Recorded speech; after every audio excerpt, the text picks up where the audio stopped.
에베소서 이 성경을 기록할 때에 바울은 로마 감옥에 갇혀 있었습니다.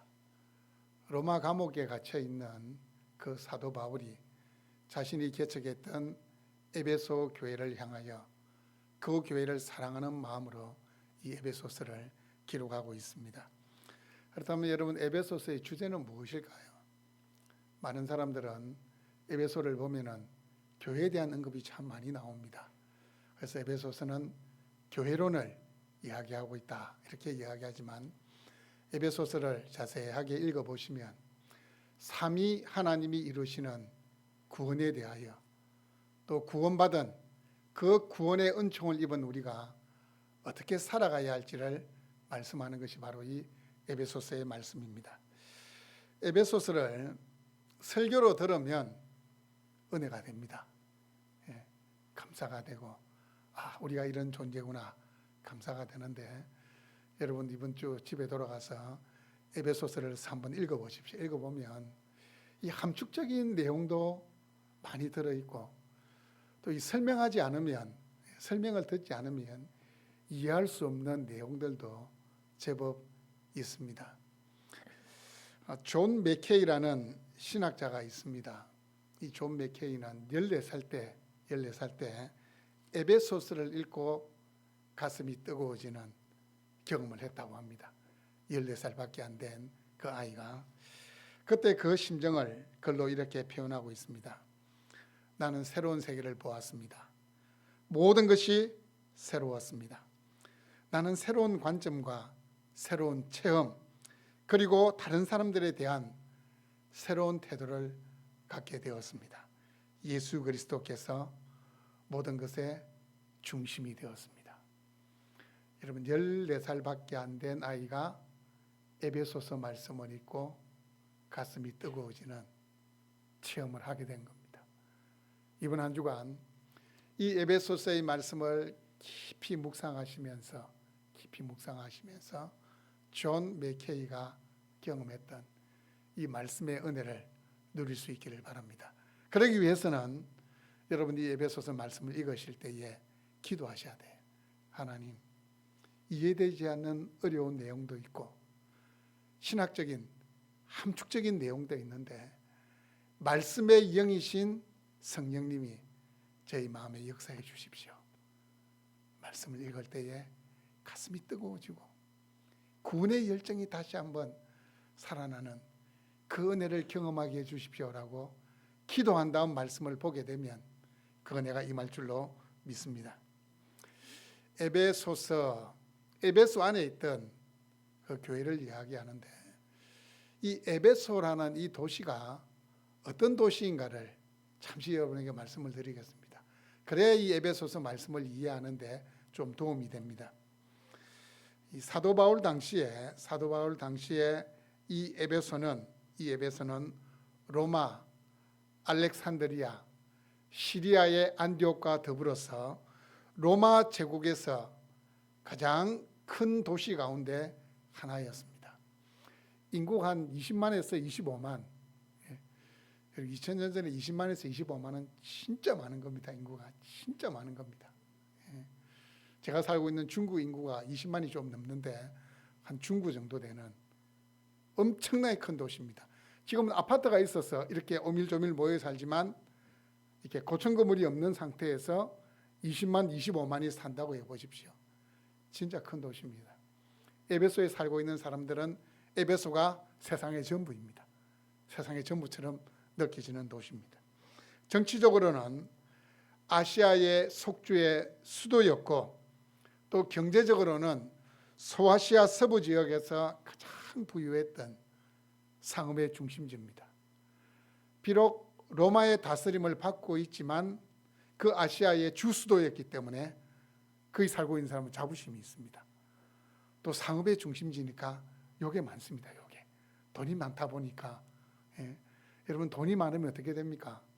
사람이 탈선을 하게 됩니다. 딴 생각을 하게 됩니다.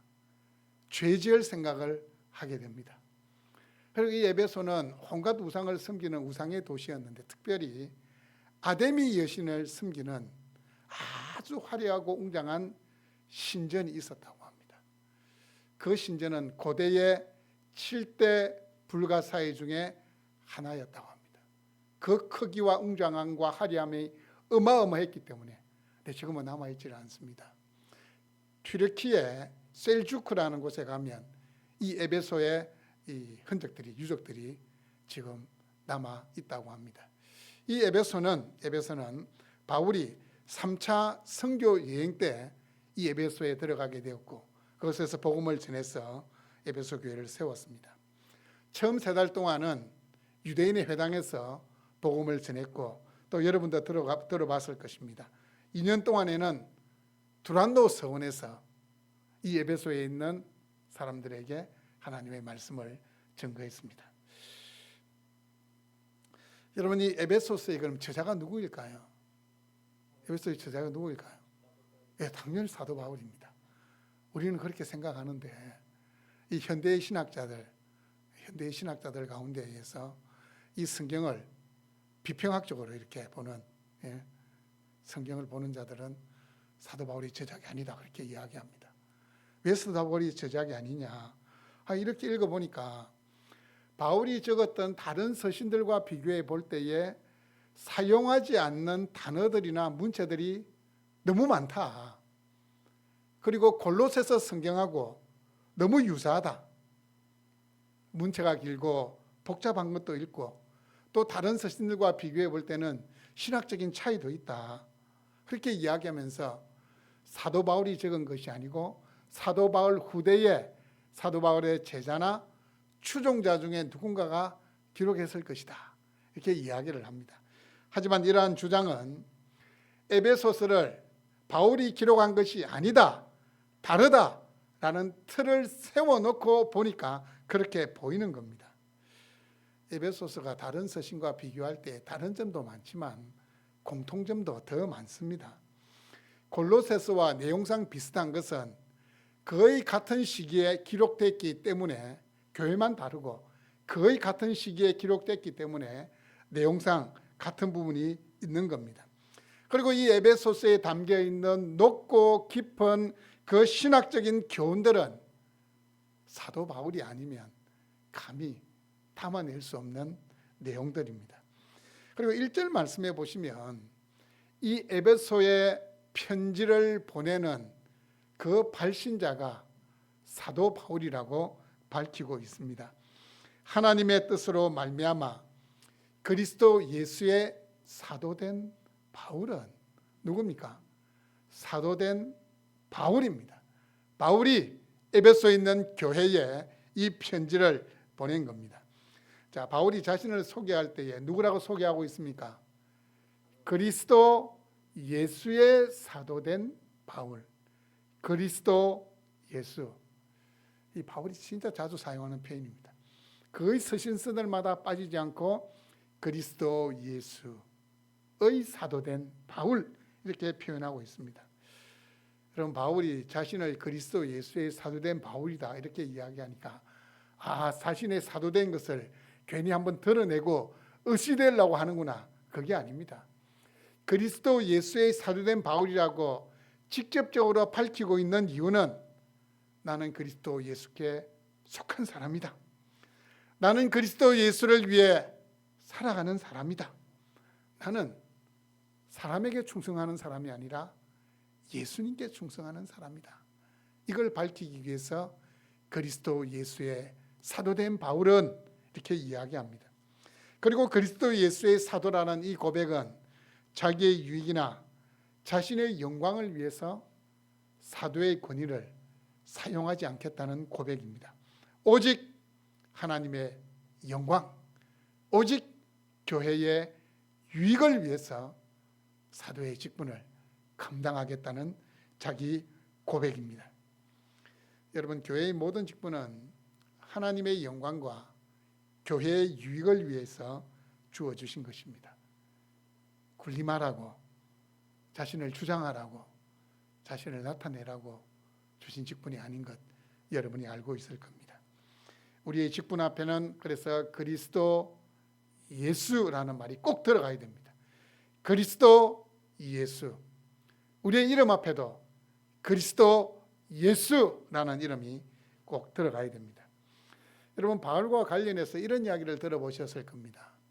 바울의 원래 이름은 사울인데 부활하신 주님 만나서 은혜 받아가지고 자신이 죄인이며 자신이 부족하고 자신이 연약하고 자신이 작은 자임을 깨닫고는 바울로 이름을 바꾸었을 거다. 그런 이야기 말로 들으면 진짜 은혜가 되죠. 예. 바울이 사울이라는 이름은 큰 자라는 이름인데 작은 자 바울이라는 이름으로 바꾸었다. 저도 그렇게 알고 있었어요. 들은 게 있으니까. 그런데 이 에베소서 말씀 설교를 준비하면서 한 주석책을 읽는데 그건 잘못된 거다. 잘못된 거다. 사울이라는 이름의 뜻은 작은 자가 아니고 구하다라는 뜻이다. 절대 작은 자가 아니다. 그리고 사울에서 바울로 이름을 바뀌는 것만 보더라도 바울이 회심하고 나서 바로 바뀐 것이 아니고 회심하고 나서 적어도 13년 동안 사울이라는 이름으로 불리어졌어요. 이방인들을 위한 선교사로 파송을 받으면서 사울이 아니고 바울로 이름이 바뀝니다. 바울은 헬라어식 이름이고요. 사울은 히브리식 이름이에요. 자신이 이방인을 위한 사도로 파송을 받으면서 히브리식 이름이었던 사울이 아니라 헬라식 이름이었던 바울로 바꾼 겁니다. 바울로 바꾼 거예요. 이 선교사님들 중에서도 이 선교지로 파송되면서 이름을 바꾸는 분들이 참 많이 있어요. 제가 가장 인상 깊게 들었던 이름은 북경이라는 이름이었습니다. 어디로 파송됐을까요? 예, 중국으로 파송되면서 이름을 김북경 이렇게 이름을 바꾸는 것을 봤어요. 사도 바울이 그랬거든요. 이방인을 위한 사도로 자신이 부름을 받으면서 사울이 아니라 바울이라는 헬라식 이름으로. 왜냐하면 사도 바울이 사역을 하기 위해 나가는 그 모든 나라들은 다 로마의 지배에 있었고 헬라 문화권에 있었기 때문에 바울이라는 이름이 더 친숙하게 다가가기 때문입니다.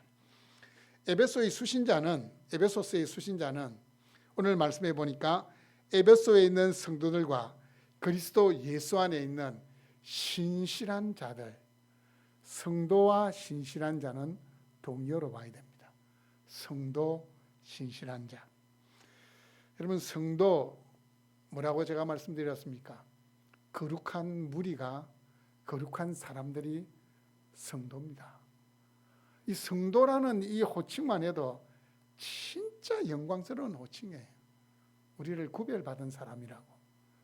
세상 가운데 살아가고 있지만 다른 사람이라고. 하나님이 다르게 보신다는 거.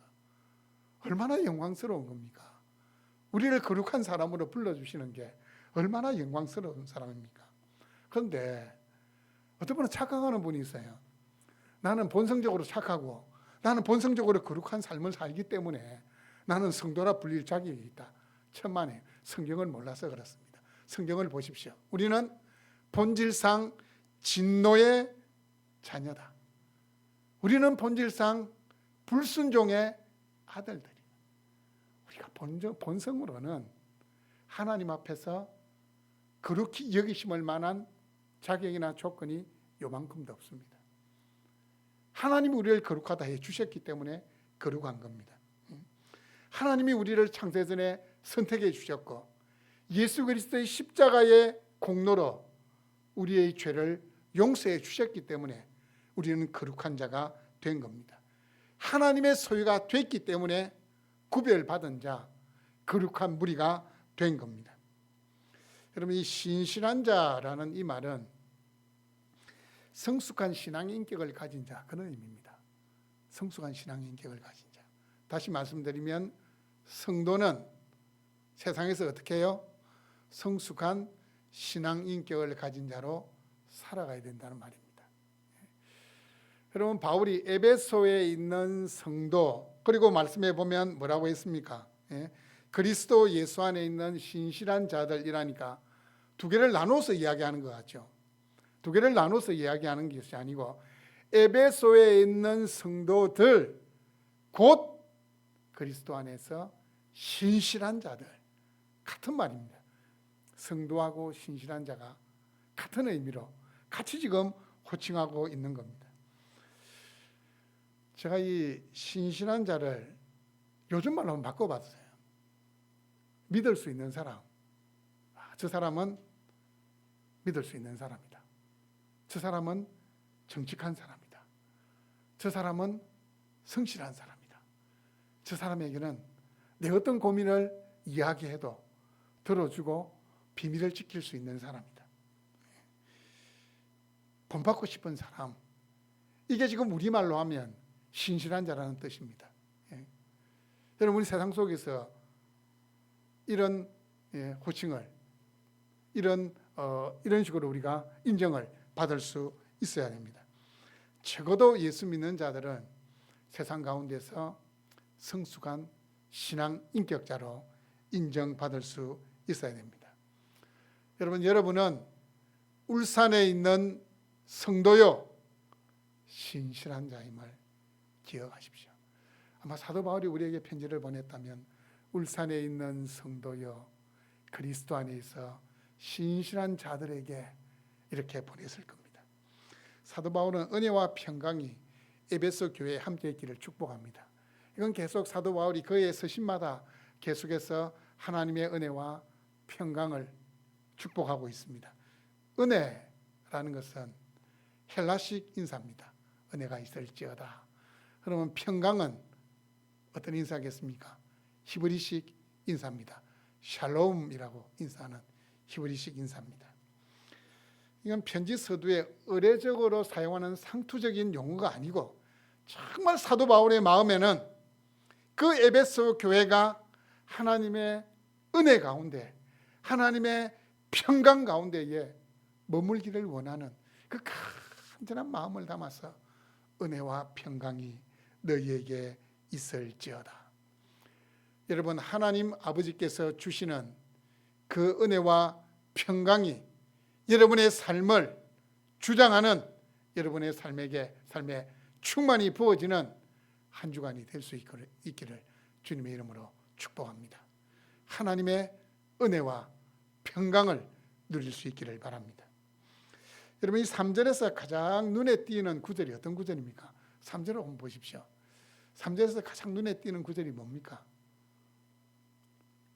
저는 3절을 볼 때 눈에 딱 띄는 구절이 하늘에 속한 모든 신령한 복. 여러분들 그렇습니까? 하늘에 속한 모든 신령한 복.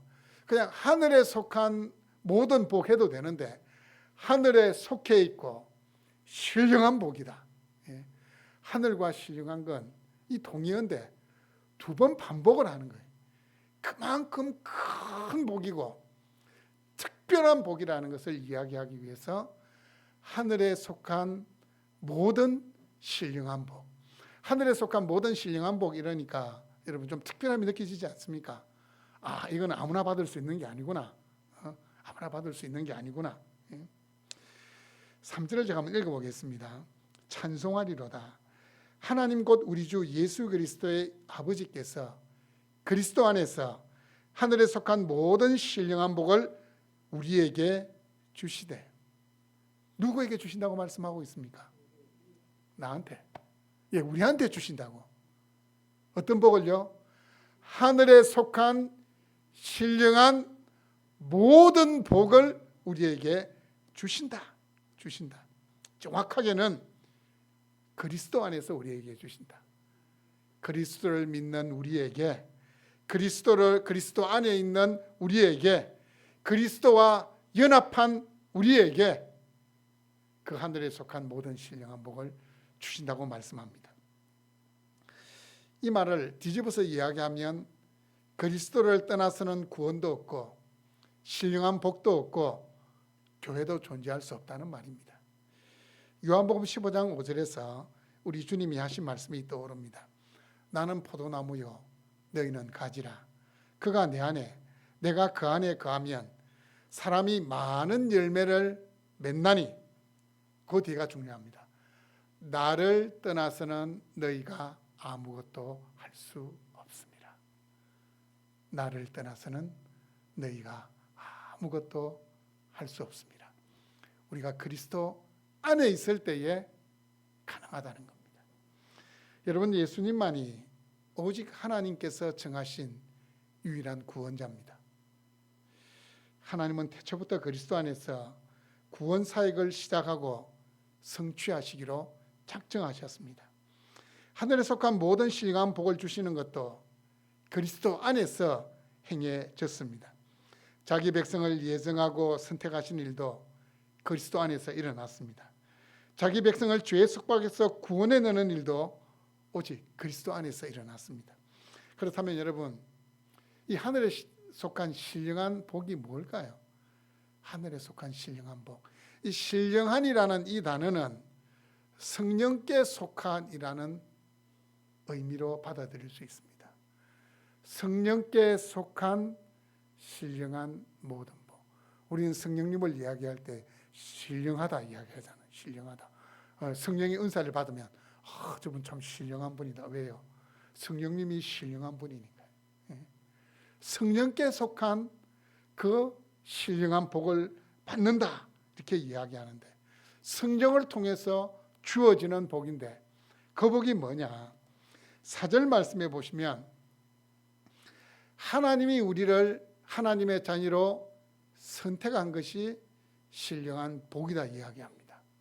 5절 말씀을 보시면 하나님이 우리를 하나님의 자녀로 선택하시기로 예정하신 것이 신령한 복이다, 그렇게 말씀하고 있습니다. 이 사도 바울이 4절 5절을 이렇게 말씀하시는 걸 보면 마치 하나님이 선택하시고 예정하는 것을 눈으로 이렇게 막 목격하고 있는 것처럼 아주 확신 있게 하나님의 선택과 예정을 말씀하고 있습니다. 곧 창세전에 그리스도 안에서 우리를 택하사 우리로 사랑 안에서 그 앞에 거룩하고 흠없게 하시려고. 여러분, 하나님이 여러분 언제 선택하셨다고요? 창세전.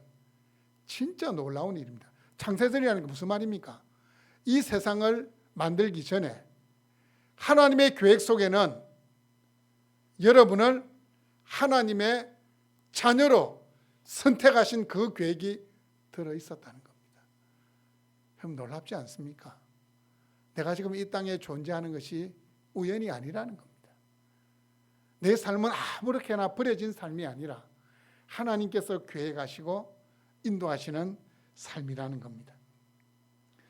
여러분, 이 하나님의 선택은 사람의 공로나 조건이 아니라는 것을 말씀합니다. 하나님 자신의 자유로운 결정과 사랑에 의해서 저를 선택해 주셨고 여러분을 선택해 주셨습니다. 우리는 하나님의 선택이 아니라 심판받아야 될 대상이었습니다. 하나님께서 우리를 선택하신 것은 전적으로 하나님의 주권과 은혜입니다. 여러분, 하나님께서 창세전에 우리를 선택하신 목적이 뭡니까? 오늘 보니까 목적을 뭐라고 밝히고 있습니까? 하나님 앞에서 거룩하고 흠없게 하시려고. 그게 선택하신 목적이에요. 하나님 앞에서 거룩하고 흠없게 하시려고. 거룩하게 만든다는 것은 예수 그리스도의 구속의 사역으로 말미암아 우리를 하나님의 백성 삼으시는 것이 거룩입니다. 거룩은 또 흠없다는 말로도 사용될 수 있는데, 이 흠없다는 것은 윤리적인 말로 들립니다. 윤리적인 의미로 들립니다. 그렇다면 이 하나님의 백성이 된 자는 어떻게 해요? 새로운 삶, 다른 삶을 살아야 된다는 겁니다. 세상의 가치관, 세상의 기준이 아니고 뭐예요? 하나님의 가치관, 성경 말씀을 따라 살아가야 된다는 겁니다. 우리가 하나님 자녀가 되었습니다. 여러분, 우리 예수 믿은 이후에 우리가 몸이 막 공중으로 들려져 가지고 저 천국으로 옮겨지가 살면 얼마나 좋겠습니까? 그래 안 됩니다. 우린 예수 믿은 이후에도 어떻게 해요? 이 땅에 지금 살아가야 돼요.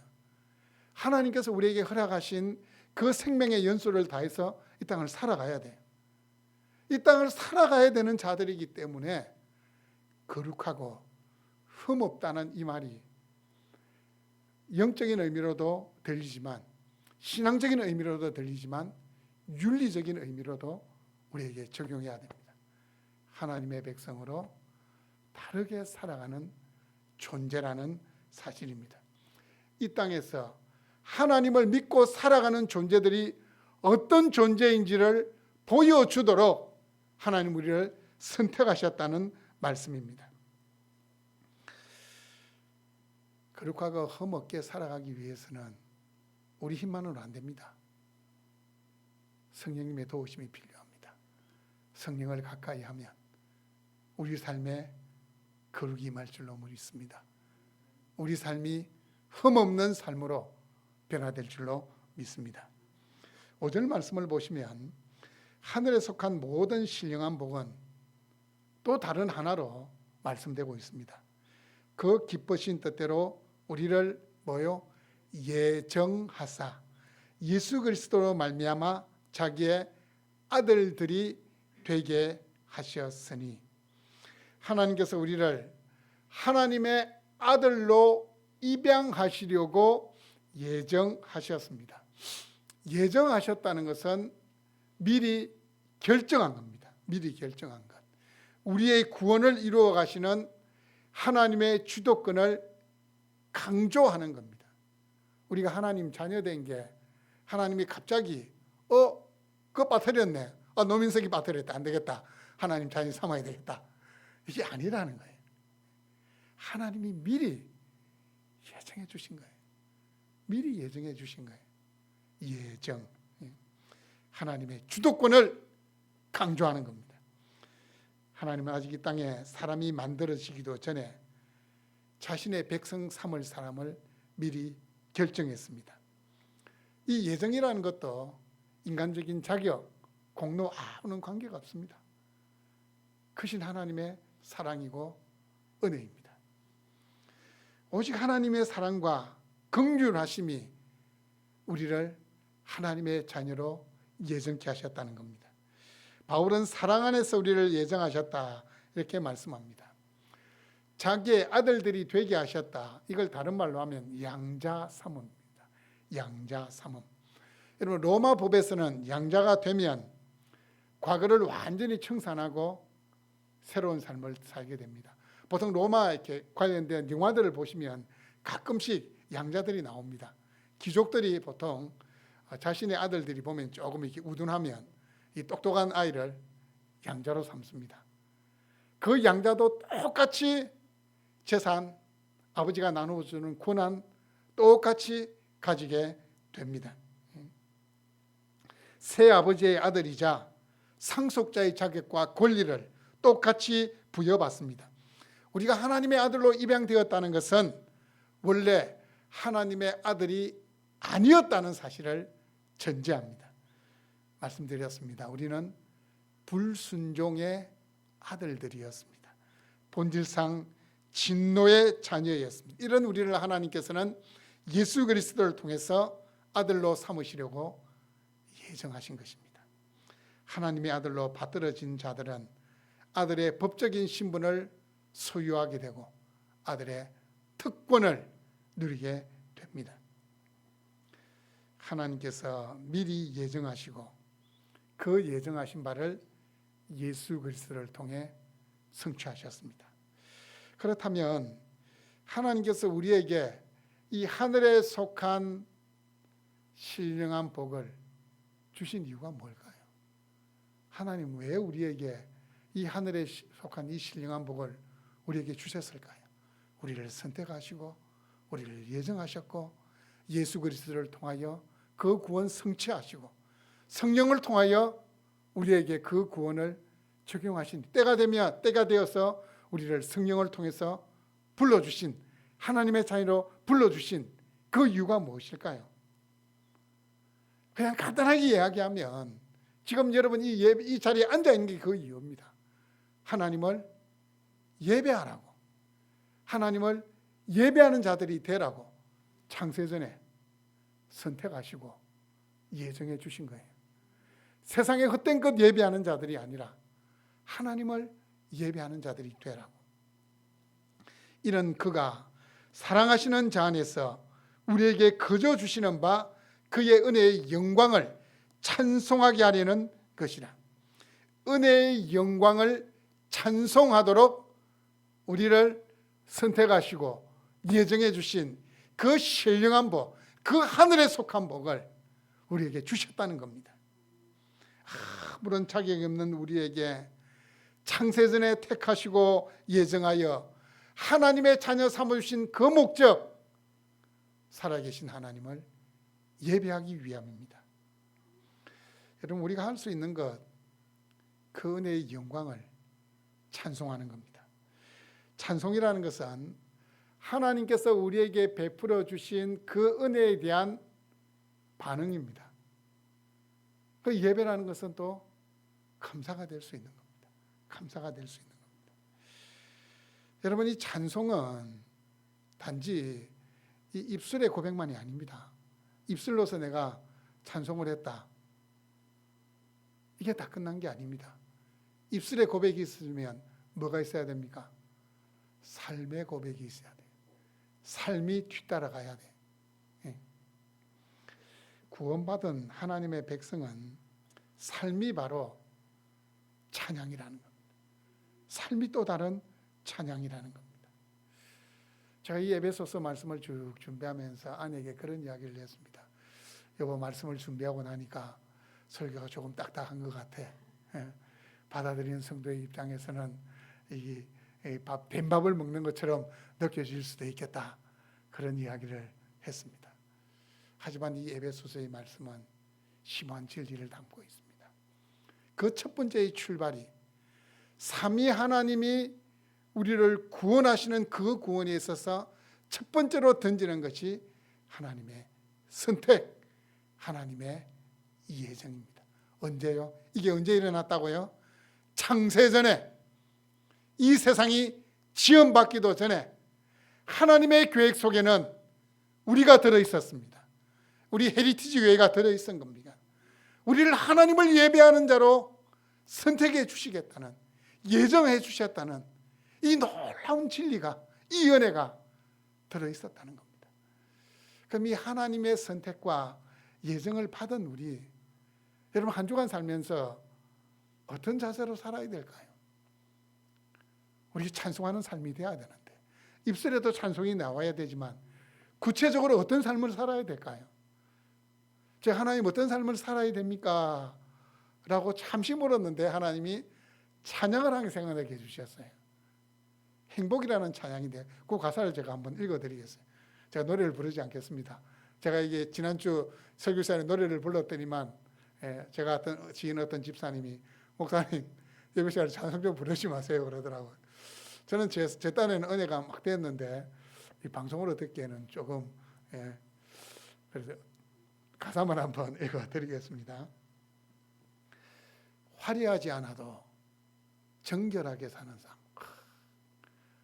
우리 삶이 화려하지 않아도 정결하게 사는 삶이 선택받고 예정받은 사람의 삶입니다. 가진 것이 적어도 감사하며 사는 삶.